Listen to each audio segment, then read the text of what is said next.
I also wanted to show you this video, Krystal. Now, when Robert F. Kennedy Jr. was on your show, this was a talking point that he put out there.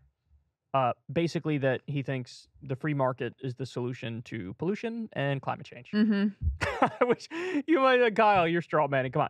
Wrong. I'm not. So let me play you this video and then we'll react to it. I agree 100% with you that this crisis is being used as a pretext for clamping down totalitarian controls the same way that the COVID crisis was. And it's the same people, it's intelligence agencies, it's the World Economic Forum, it's the Billionaires Voice Club at Davos, and it's the same kind of cabal of people who will use every crisis to stratify society toward, greater power for the super rich and greater power for the military, greater power for the intelligence apparatus, and less power for everybody else. A war on carbon is not going to solve the problem. If we don't have a habitat left at the end, my approach to energy is using free markets and not top-down control. We can recover what we had, but we just have to stay out of fear because that is the weapon of tyrants. If you like this video and you want to help me become president of the United States, go to Kennedy24.com and donate now. Now, I just want to add for you also, so he tweeted this video out to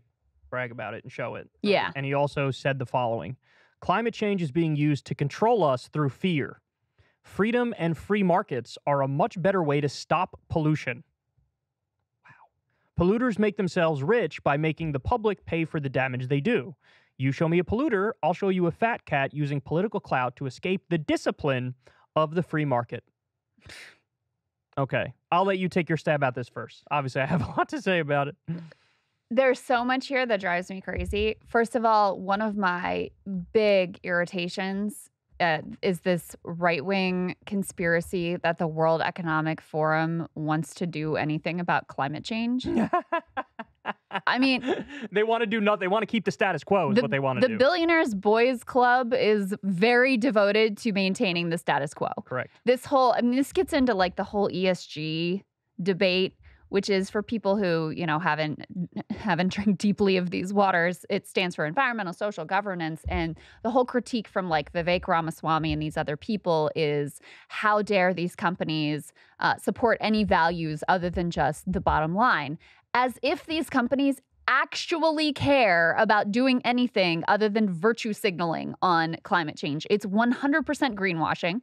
There's tons of research and studies that show the companies that embraced ESG are actually worse on these goals. So that's one piece, is this idea that the Davos set gives a single solitary fuck about climate change is ridiculous and completely anti-factual. So that's number one.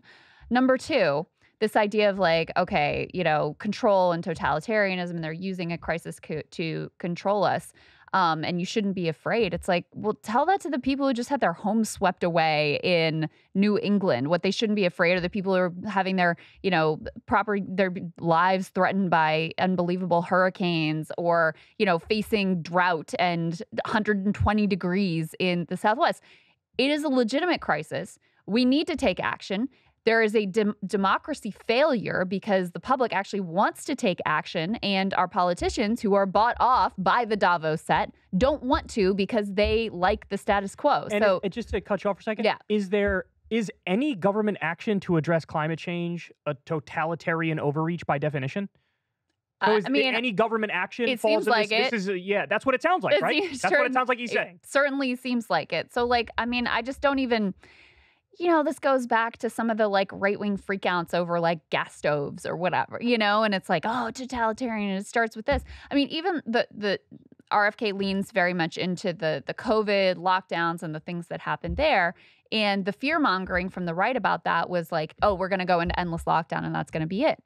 Obviously that didn't happen, right? And so anyway, I remember when people were saying Biden's going to bring back the lockdowns. Right. And it was he never even considered it. No, exactly. Right. I mean, so much of this just drives me crazy. And then finally, using free markets to deal with climate change. And this was the same thing that he told us on the show. I asked him, do you see climate change as an existential threat? And he said, yes, but I'm not going to talk about it on the campaign trail because I think it's divisive, basically. And then we should use free markets to solve. No, this is the exact definition of a problem that free markets are not going to solve.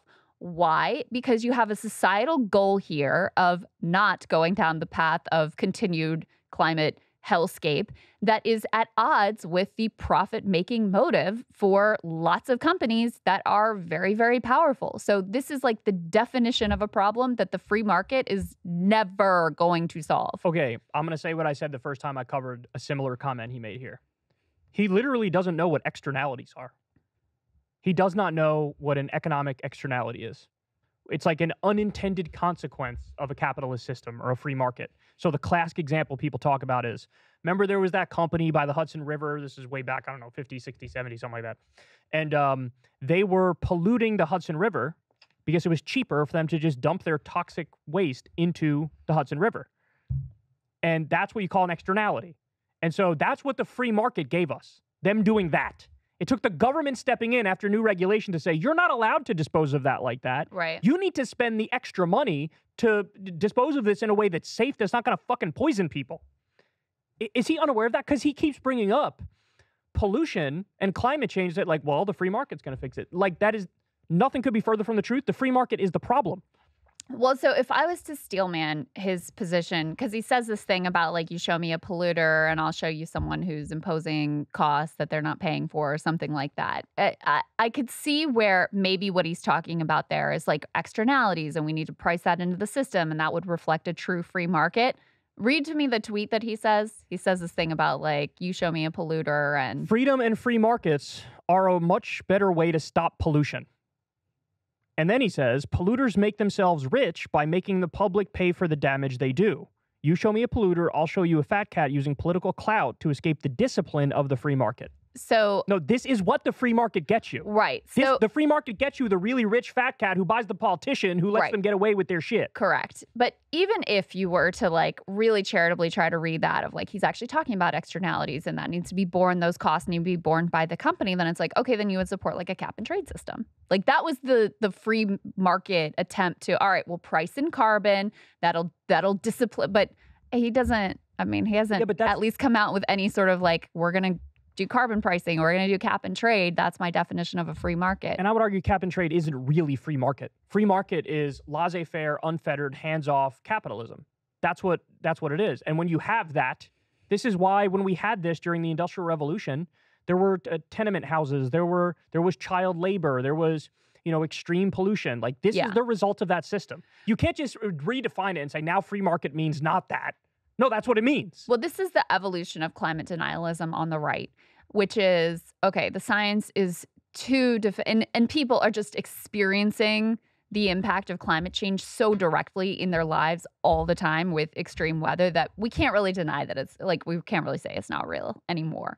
So instead, we're going to throw up all sorts of objections just to doing anything about it. You know, whether it's the World Economic Forum conspiracy, which, again, the conspiracy of the World Economic Forum, as we've said 100 times, it's all out in the open. The conspiracy is a protection racket. That's what it is. And they want to make money. And guess what? Like, undercutting the oil and gas industry is not good for them. Requiring them to, like, you know, green their operation, reduce carbon footprint, whatever, that is not good for their bottom line. So they have no interest in any of that. But yeah, I mean, the new mode is we're going to acknowledge that climate change is real because we look too stupid if we don't do that. But then we're going to come up with all sorts of reasons why we can't actually do anything about it or why we shouldn't do anything about it.